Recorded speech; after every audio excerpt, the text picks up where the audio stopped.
Welcome you back once again in my channel गीजा education. I am Sandeep Sharma. जो अभी last video में आपने मेरे इक्विलिब्रियम के बारे में देखा कि मैंने उसमें इक्विलिब्रियम फिजिकल एक जनरल इंट्रोडक्शन मैंने उसमें दिया था आपको कि बेसिक आइडिया आपको दे सकूं what equilibrium is all about. और इस वीडियो से हमारे बात की शुरुआत असल में होती है, इस वीडियो से हमारे चैप्टर की शुरुआत असल में होती है। ज़्यादा चीज़ें हम लोग अब यहाँ से, पर इसका मतलब ये नहीं है कि लास्ट वीडियो इंपॉर्टेंट नहीं है, वो बहुत इंपॉर्टेंट है। आप उसे देखें, देख कर समझें और उसको नोट्स बना लें, जो भी मैंने खास खास बातें बताई हैं उसमें, ठीक है। अब हम लोग यहाँ पर केमिकल इक्विलिब्रियम चैप्टर की शुरुआत करने जा रहे हैं। We are starting the chemical equilibrium chapter from here. So we are discussing the equilibrium. Actually chemical equilibrium मुझे डिस्कस करना है और इस चैप्टर को आप बहुत ही ध्यान से देखें और समझें, क्योंकि ये बहुत ही इंपॉर्टेंट चैप्टर है और बहुत ही इंटरेस्टिंग भी है, ठीक है। एक्चुअली एक केमिकल इक्विलिब्रियम जो कि डायनेमिक नेचर का है। डायनेमिक मतलब ये एक ऐसी इक्विलिब्रियम स्टेट है जहाँ पर कोई चीज़, कोई रिएक्शन रुक नहीं रहा है। हाँ, उस रिएक्शन का नेट रिजल्ट आना बंद हो गया है। देखिए ऐसा है, let's discuss it in a more better form. देखिए reactions are generally of two types. This is a very important part to start with. Generally reactions are of two types. One is a irreversible reaction and one is a reversible reaction. देखिए फ़र्क क्या है दोनों reaction में, आपको बताता हूँ, ठीक है। या मैं एक काम करता हूँ, यहाँ मैं कुछ और नाम ले रहा हूँ। मान लेते हैं यहाँ पर मैं नाम दे देता हूँ P+Q, ठीक है। मान लेते हैं यहाँ पर, ताकि आप कंफ्यूज ना हो, P+Q is equal to R+S। देखो ये रिएक्शन इरिवर्सिबल है। इरिवर्सिबल का मतलब यार कि यहाँ पर जो रिएक्टेंट आपस में कंबाइन हो रहे हैं, the reactant which are getting combined to form the products, these products are non reactive with respect to each other. अगर ये आपस में रिएक्टिव होते तो ये कंबाइन होकर वापस इसको देने लगते, लेकिन ये आपस में रिएक्टिव नहीं होंगे। इस वजह से ये रिएक्शन, इनके बीच में कुछ नहीं हो रहा है, ये रिएक्शन वापस नहीं हो पा रहा है, ये आगे ही जो है प्रोसीड करता है। This kind of reaction irreversible reaction. कैसा रिएक्शन है ये? Irreversible. Irreversible reaction proceed in one direction. यहाँ पर जो प्रोडक्ट बनता है वो नॉन रिएक्टिंग होता है, जिसकी वजह से जब आपका प्रोडक्ट रिएक्ट ही नहीं करेगा तो वापस कैसे आएगा। जनरली ये रिएक्शन पूरे कंप्लीट होते हैं या लगभग कंप्लीट हो जाते हैं। दूसरा टाइप है रिवर्सिबल रिएक्शन। क्या है? रिवर्सिबल, ठीक है। रिवर्सिबल रिएक्शन क्या होता है यार, इसको ये समझो कि यहाँ पर P और Q से जो R और S आ रहा है, ये R और S भी आपस में रिएक्टिव है। ये आपस में कंबाइन होकर फिर से P और Q देने की कैपेबिलिटी रखते हैं। These product do have a tendency, do have a capability to return back to their reactant state. Okay, इस प्रकार के रिएक्शन पूरे नहीं हो पाते हैं। ये रिएक्शन शुरुआत तो बड़ी जोर शोर से होते हैं, बड़ी तेज़ी शुरू होते हैं, लेकिन ये थोड़ी देर जैसे रिएक्शन प्रोसीड करता है, they get slower and slower. ये रिएक्शन की स्पीड कम होती जाती है और एक समय स्टेट ऐसी आती है कि जैसे ही ये बनना शुरू हुआ, स्टार्टिंग में तो पूरा रिएक्टेंट होगा, प्रोडक्ट तो होगा नहीं। आपस में रिएक्ट करके प्रोडक्ट बनाएंगे। प्रोडक्ट जिस प्रकार से बनने लगेगा वो थोड़ा सा रिएक्टेंट भी बना के देने लगेगा। लेकिन वो बात अलग है कि स्टार्टिंग में इसकी आपस में, क्योंकि ये खुद ही कम बने हुए हैं, तो कितना दे पाएंगे इसको यार। लेकिन जिस प्रकार से प्रोडक्ट बढ़ते जाएंगे, ये और ज़्यादा रिएक्ट होंगे, और ज़्यादा वापस देंगे। यानी उधर से रिएक्शन जोर मार रहा है, ओके, इधर से वीक हो रहा है, उधर से जोर मार रहा है। जितना ये ख़त्म होता जाएगा और ये बढ़ता जाएगा, ये इधर की स्पीड कम होती जाएगी, उधर की स्पीड बढ़ती जाएगी। एक स्टेट ऐसी आएगी कि दोनों स्टेट बराबर हो जाएंगी। जितना ये R और S दे रहा होगा, उतना ही ये वापस P और Q दे रहा होगा। तो P और Q से जितना ये आ रहा है, उतने से ही ये वापस आ जा रहा है। तो रिएक्शन तो चल रहा है यार, रिएक्शन लगातार चल रहा है, इसलिए डायनेमिक, क्योंकि रिएक्शन मूव कर रहा है। लेकिन P और Q, R जितना RS बना रहे हैं, वापस R और S उतना PQ बना दे रहा है। यानी ना तो नेट R और S बन रहा है उस वक्त, और ना नेट P और Q बन पा रहा है। जितना बन चुका था बन गया, अब नया नहीं बन रहा है। जितना एक्स्ट्रा बन रहा है उतना वापस वो कन्वर्ट कर दे रहा है। तो इस स्टेट को हम लोग इक्विलिब्रियम कहते हैं। डायनेमिक इसलिए चूँकि ये लगातार मूव कर रहा है, रुका नहीं है reaction. The reaction has not stop, but actually the net result of the reaction is not coming out, not the net product, not the net reactant. उस समय तक जो भी इनकी कंसंट्रेशन हो चुकी होगी, जितना ये घट के बचा होगा, जितना ये बढ़ के हो गया होगा, बस उतनी ही रहेगी, उससे ज़्यादा नहीं हो पाएगी। इस प्रकार के रिएक्शन रिवर्सिबल कहे जाते हैं। ये बात समझ में आया? हमें केवल इन्हीं की चर्चा करनी है। We have to discuss only about these reactions. Okay, so let's discuss कि ऐसा क्यों हो रहा है, और इस चीज़ को हम लोग बहुत अच्छे से समझने की कोशिश करेंगे। अब इसको हटा देते हैं, इससे हमें कोई मतलब नहीं, या एक काम करते हैं सिंपल, हम लोग ए और बी के टर्म्स में ही अपना एक रिवर्सिबल रिएक्शन लिख लेते हैं। A plus B gives C plus D. ठीक है, ये बात याद रखिए। ठीक है, अभी हमने इसको बैलेंस नहीं किया, अभी सिंपल मान लेते हैं ये बैलेंस स्टेट में है। एक मोल ए का एक मोल बी से रिएक्ट करके एक मोल सी के एक मोल डी के दे दे रहा है। ठीक है, अब देखो आगे ये बात तुम्हें समझ में आई। मैं एक सिंपल सी चीज़ लिखने वाला हूँ यार, मैं ए को ऐसे लिख दे रहा हूँ, ऐसे। तो जब मैं ए को ब्रैकेट में लिखता हूँ तो मैं क्या मीन करता हूँ, what do I mean when I right this A in bracket? It means कि मैं ए का कंसंट्रेशन बता रहा हूँ। कंसंट्रेशन तमाम प्रकार के होते हैं यार, percentage by weight, percentage by volume, molarity, molality, formality, ये सब क्या है? ये सब कंसंट्रेशन है। कंसंट्रेशन का मतलब ये होता है, ये इन्फॉर्मेशन होती है कि सॉल्यूट कितना है सॉल्यूशन में, सॉल्यूट कितना है सॉल्वेंट में, अलग अलग चीज़ की अलग अलग मतलब होती है। तो यहाँ पे हमें जिस कंसंट्रेशन पे काम करना है वो है मोलैरिटी, यानी मोल पर लीटर। ठीक है, मोलैरिटी दैट इज, यानी कि हमको मोलैरिटी क्या है, number of moles per litre.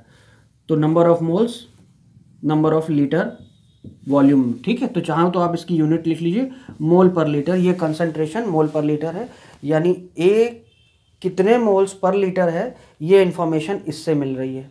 ठीक है, ये एक प्रकार का कंसंट्रेशन है। क्या है ये? कंसंट्रेशन। ठीक है, तो याद रखिएगा कि ये ब्रैकेट में ए क्या बता रहा है, concentration of A, concentration of A, concentration of A that is moles per litre of A, यानी ए कितने मोल पर लीटर है, ये ब्रैकेट ये बता रहा है आपको। आई होप ये बात समझ में आई आपको। ठीक है, इसी को पहले एक्टिव मास भी कहा जाता था, बट अब केवल मोल्स पर लीटर की ही बात होगी। ठीक है, अब जल्दी से मैं इसको रब कर रहा हूँ, और जो मैं लिख रहा हूँ ध्यान से देखो यार, मैं जो लिखने जा रहा हूँ वो बहुत ही इंपॉर्टेंट बात लिखने जा रहा हूँ। देखो ऐसा है, आप अगर ए को देखें, आपने ये रिएक्शन लिख रखी थी A plus B C plus D. ठीक है, तो रिएक्शन के आगे बढ़ने का रेट, यानी रिएक्टेंट से प्रोडक्ट जो बनने का रेट है, या रिएक्शन यानी कि रिएक्टेंट से प्रोडक्ट बनने का जो रेट होता है, ये है क्या? रिएक्टेंट से प्रोडक्ट, इसको हम लोग फॉरवर्ड रिएक्शन रेट कहते हैं, फॉरवर्ड रिएक्शन, है ना। ये है क्या यार? देखो इसका मतलब क्या है, मैं समझा दे रहा हूँ। देखो ये रिएक्शन की जो स्पीड होगी ना, पूरी इस बात पे डिपेंड करेगी, यानी rate of reaction is directly proportional to, या रेट ऑफ फॉरवर्ड रिएक्शन के लिए फॉरवर्ड लिख देता हूँ, reaction is directly proportional to कि कितना कंसंट्रेशन तुमने रिएक्टेंट्स का ले रखा है उसका प्रोडक्ट।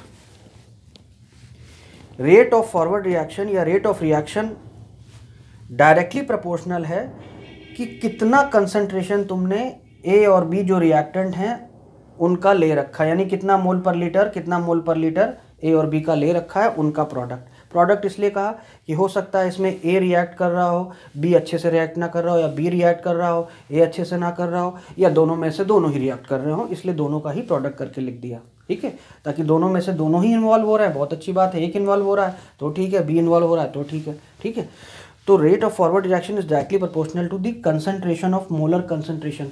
तो यार जब इसको खोलोगे तो एक कांस्टेंट लगाओगे, है ना, तो रेट ऑफ फॉरवर्ड रिएक्शन लिख लो ऐसे, के फॉरवर्ड, आप इसको कंसंट्रेशन ऑफ ए ऐसे बी करके लिख सकते हैं, है ना, ये रिएक्शन। तो इसका मतलब क्या है यार, रिएक्शन, इसका मतलब ये है स्टार्टिंग में जितना कंसंट्रेशन तुम लोगे यार उतनी तेजी से रिएक्शन होगा। सिंपल सा मतलब है। जब ये कंसंट्रेशन ए और बी का खूब ज़्यादा होगा, खुद ही सोचो, जब रिएक्शन की शुरुआत होगी तो ए और बी ही तो होंगे ना उसमें, सी और डी कब आएंगे? सी और डी तो होने के ये लोग रिएक्ट करने के बाद आएंगे, तो स्टार्टिंग में तो कंसंट्रेशन ए और बी का ही है, तो रेट उस समय बहुत तेज होगा क्योंकि कंसंट्रेशन भी ज़्यादा होंगे। अब जब ए और बी से सी और डी बनने लगेगा तो ऑब्वियस सी बात है कि इसका कंसंट्रेशन कम होने लगेगा ना, ये घटने लगेगा क्योंकि ये कुछ रिएक्ट करके सी और डी बना रहा है। तो ये जब घटने लगेगा तो रिएक्शन की स्पीड जो है कर रही है, कंसंट्रेशन घटेगा ए और बी का तो रिएक्शन की स्पीड भी घटने लगेगी। अब वही देखो रेट ऑफ बैकवर्ड रिएक्शन, अगर ये रिएक्शन तुम उधर से देखते तो ये तुम्हारे रिएक्टेंट होते, ये प्रोडक्ट होता, उधर से देखो तो उस तरफ से अगर देखोगे का कंसंट्रेशन होगा उतनी उसकी स्पीड होगी। स्टार्टिंग में कुछ भी नहीं थे तो उनका कंसंट्रेशन बड़ा कम रहा होगा, स्टार्टिंग में कुछ भी नहीं थे तो उनकी स्पीड बड़ी कम रही होगी। जितना ए और बी सी और डी आने लगेंगे उतना ही ज़्यादा उसकी स्पीड बढ़ने लगेगी, क्योंकि ये हमारा फॉर्मूला यही कहता है। तो अगर हम यहीं पे अगर इसी टर्म्स में लिख लें तो हम रेट ऑफ बैकवर्ड रिएक्शन लिखेंगे, रेट बैकवर्ड रिएक्शन क्या लिखेंगे भाई, ये डायरेक्टली प्रोपोर्शनल होगा सी और डी के कंसंट्रेशन पे। जब ब्रैकेट में लिखते हैं तो मतलब वो कंसंट्रेशन होता है, ठीक है। तो सी और डी के कंसंट्रेशन पर बैकवर्ड रिएक्शन का रेट डिपेंड कर रहा है। जितना ही ये सी और डी बढ़ते जाएंगे ये रिएक्शन की उधर की स्पीड बढ़ती जाएगी। तो इधर की स्पीड घट रही है चूँकि रिएक्टेंट घट रहे हैं, रिएक्टेंट का कंसंट्रेशन घट रहा है, उधर की स्पीड बढ़ रही है चूँकि जो कि प्रोडक्ट का कंसंट्रेशन बढ़ रहा है। Again I am telling you the reactant concentration is getting decreased, so rate of forward reaction is getting decreased as the reaction proceeds, and the rate of backward reaction increases because the product concentration is getting increased। तो ये घट रहा है, ये बढ़ रहा है, यानी हम ये कह सकते हैं कि अगर मैं एक टाइम के साथ क्या फ़र्क पड़ रहा है, टाइम के साथ कंसंट्रेशन में क्या फ़र्क पड़ रहा है, मान लेते हैं ये इस एक्सिस से कंसंट्रेशन और इस एक्सिस से हम लोग टाइम देखते हैं तो हम पाएंगे कि ए और बी का लगातार कंसंट्रेशन डिक्रीज़ हो रहा होगा। मान लेते हैं ये एक्सिस हम लोग ए और बी के लिए दिखा रहे हैं, ए और बी लिख लो, और सी और डी लगातार पहले ज़ीरो थे, ये लगातार बढ़ते जा रहे होंगे, तो इसकी स्टेट ये हो जाएगी, यानी ये सी और डी ये लिख लो, ठीक। तो एक समय ऐसी स्टेट भी आएगी ना जिस समय, यानी एक समय स्थिति ऐसी होगी क्योंकि ये बढ़ रहा है, ये घट रहा है और ये बढ़ रहा है, तो एक समय ऐसी स्थिति होगी कि rate of forward reaction is equal to rate of backward reaction हो जाएगी, है ना। आप कह सकते हैं rate of forward reaction is equal to rate of backward reaction हो जाएगी, ठीक है। तो एक समय स्थिति ये होगी कि रेट ऑफ फॉरवर्ड रिएक्शन, मैं लिख दे रहा हूँ forward reaction is equal to rate of backward reaction हो जाएगी, रेट ऑफ बैकवर्ड रिएक्शन। इसी को इक्विलिब्रियम स्टेट कहते हैं, यही है तुम्हारी इक्विलिब्रियम स्टेट या कंडीशन, ठीक है। उस समय ये देखो, अब इसके बाद ये जो कंसंट्रेशन एक्सिस है इस एक्सिस के पैरेलल हो गई, यानी टाइम और बढ़ता जाएगा। पहले टाइम के बढ़ने के साथ आप इसको देखिए, टाइम जब बढ़ रहा था इस वाले ग्राफ को देखिए तो सी और डी लगातार बढ़ते जा रहे थे, इस टाइम पर ये हो गया था, इस टाइम पर ये हो गया था, इस टाइम पर ये हो गया था। और ए और बी देखो, टाइम बढ़ने के साथ, आप टाइम बढ़ने के साथ ग्राफ प्लॉट कीजिए तो आप पाएंगे इसकी वैल्यू लगातार कम होती जाएगी। इस टाइम पर ये वैल्यू है, इस टाइम पर ये वैल्यू हो गई, ये कम हो रहा है, ये बढ़ रहा है। तो एक समय ये भी कांस्टेंट हो गया, ये भी कांस्टेंट हो गया। अब टाइम बढ़ने के साथ ना ये इस एक्सिस में वाई में कहीं भी इम्प्रूवमेंट नहीं है ना, कहीं भी, और यहाँ भी नहीं है। तो इस पर्टिकुलर स्टेट पर ये इक्विलिब्रियम सा एग्जिस्ट कर गया है। हालांकि वो आगे जाता है लेकिन हम लोग उसको डिस्कस नहीं करेंगे, अभी हम लोग इतना ही रखेंगे, ठीक है। इतनी बात समझ में आई। तो जब फॉरवर्ड रिएक्शन का रेट बैकवर्ड रिएक्शन के रेट के बराबर हो जाएगा, ये होना ही होना है यार। जितने भी रिवर्सिबल रिएक्शन होते हैं उनमें ये स्टेट आएगी आएगी कि एक समय रिएक्टेंट से प्रोडक्ट और प्रोडक्ट से रिएक्टेंट नेट आना बंद हो जाएगा। हम ये नहीं कह रहे हैं कि उस समय तक जितना रिएक्टेंट प्रोडक्ट में कन्वर्ट हो गया होगा वो रहेगा, रिएक्टेंट जितना घट गया होगा वो भी रहेगा, लेकिन उस पोजीशन के बाद, उस स्टेट के बाद रिएक्शन कुछ और प्रोडक्ट नहीं दे पा रहा होगा, जितना आ गया उतना आ गया, नया कुछ नहीं दे पा रहा है। और प्रोडक्ट भी वापस जो रिएक्टेंट कन्वर्ट कर रहा था उस समय प्रोडक्ट भी रिएक्टेंट नेट कुछ नहीं दे पा रहा होगा। इस समय दोनों की कंसंट्रेशन इस समय कांस्टेंट हो जाएगी। याद रखिए, note it down, the concentration of both the reactants and the products will become constant at equilibrium state. Right it down somewhere, okay. ये बात समझ में आई आपको? तो अगर मैं रेट ऑफ फॉरवर्ड रिएक्शन ऐसे लिखता हूँ और रेट ऑफ बैकवर्ड रिएक्शन को मैं ऐसे लिखता हूँ कि बैकवर्ड इंटू सी का कंसंट्रेशन, बी का कंसंट्रेशन। ठीक है, ये बात समझ में आई आपको? तो दोनों अगर बराबर हो जाएंगे तो मैं ये लिख सकता हूँ इस पूरी चीज़ को इक्वलिटी, यानी कि ये दोनों आपस में बराबर हो गए हैं। तो इसका मतलब ये है, मैं ऐसा लिख सकता हूँ, मैं यहाँ लिख दे रहा हूँ, अब इनको मिटा के मैं ऐसा लिख दे रहा हूँ, ए बी का कंसंट्रेशन का प्रोडक्ट के फॉरवर्ड इज इक्वल टू के बैकवर्ड सी और डी का कंसंट्रेशन का प्रोडक्ट। तो यार बैकवर्ड को नीचे ले आओ, यानी K f upon K b is equal to C D upon A B. ये बात समझ में आई? और K f upon K b forward reaction constant upon backward reaction constant को ही हम लोग इक्विलिब्रियम कांस्टेंट कहते हैं। क्या कहते हैं? Equilibrium constant. ठीक है, अब इसी चीज़ को मैं और अच्छे ढंग से लिखा दे रहा हूँ, क्योंकि ये तो रिएक्शन मैंने ऐसे लेके चला कि यहाँ पर इनका कोई भी मोल्स हमने 1-1 लेके चले थे। मान लेते हैं ये लोग अपने रिस्पेक्टिव मोल्स पे होते, मान लेते हैं जो बैलेंस होने के बाद, अब मैं इतना मिटा दे रहा हूँ, इसकी कोई ज़रूरत नहीं है। ठीक है, क्या कह रहा हूँ, मान लेते हैं अगर रिएक्शन, मान लेते हैं ए का ए मोल होता, बी का बी मोल होता, और ये दे रहे होते सी का सी मोल और डी का डी मोल होता, ये बैलेंस स्टेट होती। तो फ़र्क क्या पड़ता है यार? बड़ी सिंपल सी चीज़ है कि जो भी इनके रिस्पेक्टिव कंसंट्रेशन है ना, जो इनके stoichiometric, these are known as stoichiometric coefficients, जितने भी मोल से ये बैलेंस हुआ है ये स्टोइकोमेट्रिक कोएफिशिएंट हैं। इन सारे कंसंट्रेशन पर इनके रिस्पेक्टिव स्टोइकोमेट्रिक कोएफिशिएंट की पावर लगा दीजिए। सी पर सी पावर है, डी पर, तो सी का जितना मोल्स बैलेंस हुआ है तो उस पर सी लिख दो, डी पर डी लिख दो, ए पर मैं इसको दोबारा मिटा के लिख दे रहा हूँ यहाँ पे। ठीक है, तो मैं ये लिख दे रहा हूँ ए सी पर सी, डी पर डी अपॉन ए पर ए और बी पर बी। ठीक है, ये जो इक्वेशन है आपकी, इसको हम लोग इक्विलिब्रियम इक्वेशन कहते हैं। ये इक्विलिब्रियम इक्वेशन हो गई, ये इक्विलिब्रियम कांस्टेंट हो गया केसी। इसको डिफाइन करना है, 2 मिनट लगेगा, आप खट से डिफाइन कर सकते हैं। You can define by your own as well what it is. You can define that equilibrium concentration या equilibrium constant can be defined as the multiplication of the product raise to their stoichiometric coefficient divided by या over the multiplication of the reactants raised to their respective stoichiometric coefficients। ठीक है, तो इस प्रकार से आप इसे डिफाइन कर सकते हैं। ये बात समझ में आई? इक्विलिब्रियम कंसंट्रेशन का आप डेफिनेशन अच्छे से लिख लीजिए, समझ लीजिए। ये बात क्लियर है ना? प्रोडक्ट का concentration raise to their stoichiometric coefficient, reactant का concentration raise to their stoichiometric coefficient, ऐसे करके डिफाइन कर लीजिए। अब कुछ जैसे ही हम लोग कुछ क्वेश्चंस करेंगे अपनी बात को और अच्छे से कह पाएंगे। मैंने कुछ इक्वेशंस मैंने उठाए हैं आपके एनसीईआरटी बुक से ही, आपके एनसीईआरटी एक्सरसाइज का कोई प्रॉब्लम है ये। इसमें इन सारे रिएक्शन का मुझे सबका केसी लिखना है। मुझे इक्विलिब्रियम कंसंट्रेशन केसी के रूप निकालने हैं, हमें केसी लिखना है। कैसे लिखेगा वही मैं समझाने जा रहा हूँ, ध्यान से देखो। कुछ आगे बढ़ने से पहले तो मैं कैसे, जो मैंने अभी बताया था वही काम करते हैं।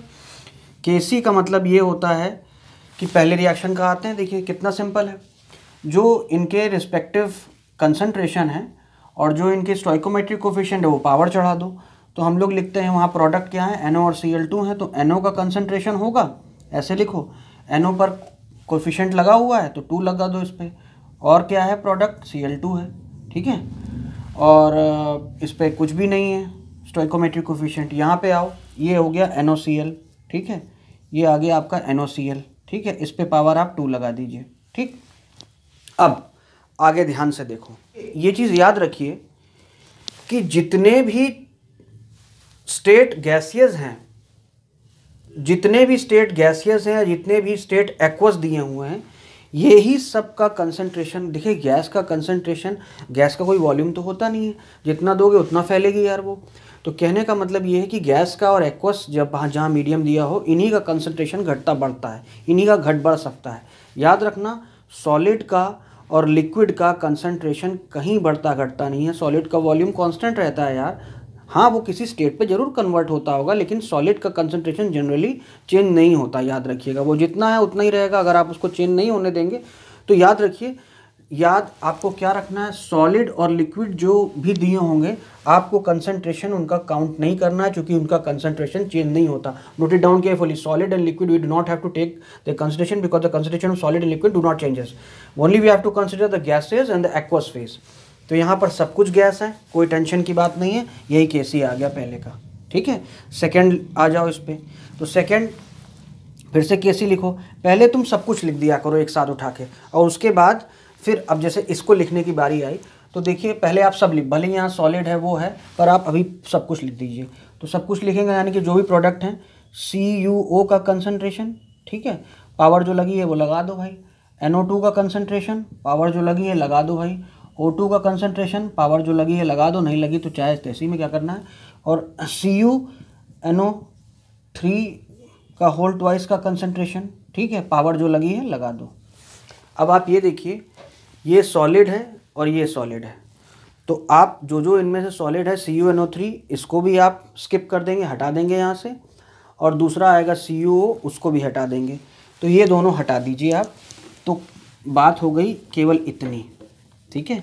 यानी ये कंसंट्रेशन Kc जो है सेकेंड रिएक्शन का केवल इन पे डिपेंड करेगा, NO2 के कंसंट्रेशन पर और O2 के कंसंट्रेशन पे डिपेंड करेगा, क्योंकि ये दोनों सॉलिड हैं। सॉलिड और लिक्विड मैंने कहा है कि should not be considered, and you can give reason as well that these are, so in this particular reaction the solid, this state is in solid, this state is in solid, so we can't take it because solid and liquid concentration do not change while the reaction, you can say it clearly। और आगे बढ़ते हैं इस reaction में, इसी प्रकार से अब आप सबका कर सकते हैं ना। यहाँ CH3OH C2H5OH ये आप लेंगे, ठीक है, इन दोनों कंसंट्रेशन लेंगे, और इसका नहीं लेंगे क्योंकि ये H2O लिक्विड में है, और इसका लेंगे तो उधर इन दोनों का कंसंट्रेशन लिखा जाएगा और डिवाइड करेंगे इसके कंसंट्रेशन से, ठीक है। बाकी स्टोइकोमेट्रिक कोफिशिएंट यहाँ कुछ है ही नहीं, यहाँ पे करोगे तो यहाँ भी यही होगा। ये देखो सॉलिड है, मैं फोर्थ का लिख दे रहा हूँ, देखो फोर्थ का Kc हो जाएगा क्या भाई, फोर्थ का Kc हो जाएगी FeOH का होल थ्राइस। अब मैं बार बार 2 बार नहीं लिख रहा हूँ, सीधे एक बार, चलो अच्छा मैं एक बार लिख दे रहा हूँ इसका कंसंट्रेशन, और कोई पावर तो चढ़ी नहीं है, जो कुछ नहीं करना। Fe3+ का कंसंट्रेशन और OH माइनस का कंसंट्रेशन, और स्टोइकोमेट्रिक कोफिशिएंट 3 लगा है तो 3 पावर लगा दिया हमने। Let me see the visibility, it's fine, okay. अब आप ये देखिए, चूँकि ये वाले इक्वेशन में ये सॉलिड था तो ये नहीं लिया जाएगा यार, रीज़न दे देना, तो इसका Kc इतना लिखा जाएगा। आई होप ये बात आपको समझ में आ गई है। इसी प्रकार से सबका लिख सकते हो। याद रखिएगा, बहुत सी बुकों में मैंने देखा है कि ये इस वाले इक्वेशन में आयोडीन, ये इसमें गैसियस फेज नहीं दिया है बहुत में, तो ध्यान रखिएगा दोनों गैस फेज में है, तो यहाँ पे कंसंट्रेशन ये काउंट नहीं होगा। ये IF5 की पावर 2 होगी और ये F2 की पावर 5 होगी, बस ये दोनों, चूँकि ये दोनों गैसियस में है, ठीक है। अब कुछ और एग्जाम्पल्स हम लोग करते हैं अपनी बात को और समझने के लिए। प्रॉब्लम मैं आपकी स्क्रीन पे डाल रहा हूँ, पहले वहाँ पढ़ लीजिए, पहले 2 सेकेंड 3 सेकेंड आप प्रॉब्लम पढ़िए, पॉज करके पढ़िए, मैं आगे प्रोसीड करता हूँ, ठीक है। पढ़ लिया, पॉज करके पहले सवाल पढ़ लीजिए, डेटा कहीं नोट कर लीजिए। मैं बता रहा हूँ प्रॉब्लम क्या कह रहा है। ये कह रहा है N2 और O2 मिक्स किए जाते हैं, नाइट्रोजन, ये डाई नाइट्रोजन कह सकते हो, ये नाइट्रोजन गैस है, ऑक्सीजन गैस है, डाई नाइट्रोजन भी कही जाती है, डाई ऑक्सीजन भी कही जाती है। ये मिलकर नाइट्रोजन ऑक्साइड दे रहे हैं, ठीक है। बैलेंस कर लेते हैं, 2 नाइट्रोजन 2 ऑक्सीजन बैलेंस हो गया, ठीक है। 800 केल्विन पे ये रिएक्शन हो रहा है। इन सब की मोलर कंसंट्रेशन दे रखी है। मोलर कैसे बता रहा हूँ, इसकी कंसंट्रेशन दे रखी है 3 × 10⁻³ मोलर। मोलर का मतलब ये जब कैपिटल M दिया उसका मतलब मोलर कंसंट्रेशन, इसका मतलब मोल्स पर लीटर दिया है, ठीक है। मोलैरिटी दी है, मोलैरिटी कहो, मोल्स पर लीटर कहो, मोल्स नहीं है ये, मोल्स पर लीटर है, मोलर है। अगर मोल्स कहेगा तो अलग केस होगा, तो मोलर दिया ही हुआ है तो मोलर कंसंट्रेशन तो चाहिए होता है हमको, जो चाहिए वही दिया हुआ है। यानी ये तुमको N2 का मोलर कंसंट्रेशन ऐसे लिखो दिया हुआ है, ठीक है। इसी प्रकार से O2 का भी दिया हुआ है यहाँ पे, वो क्या है, वो दिया है 4.2 × 10⁻³ मोलर, ठीक है। और क्या दिया हुआ है, और NO की भी दिया हुआ है। NO की कितनी दिया हुआ है, 2.8 × 10⁻³ मोलर।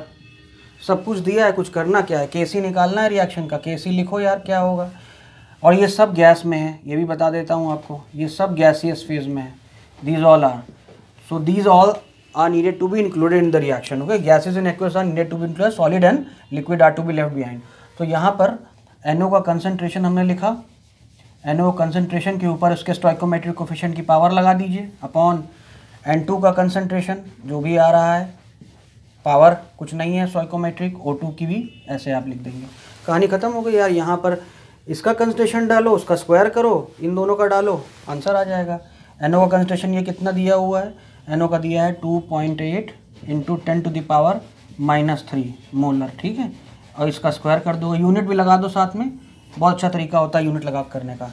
N2 का कितना दिया है 3 इंटू 10⁻³ मोलर, और O2 का कितना दिया हुआ है भाई 4.2 इंटू 10⁻³ मोलर, ठीक है।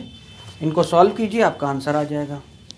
सॉल्व तो आप कर लेंगे ना, आई होप इसमें कोई दिक्कत नहीं होगी, ठीक है। इसको सॉल्व कर लेंगे तो 0.622 समथिंग आंसर आएगा आपका।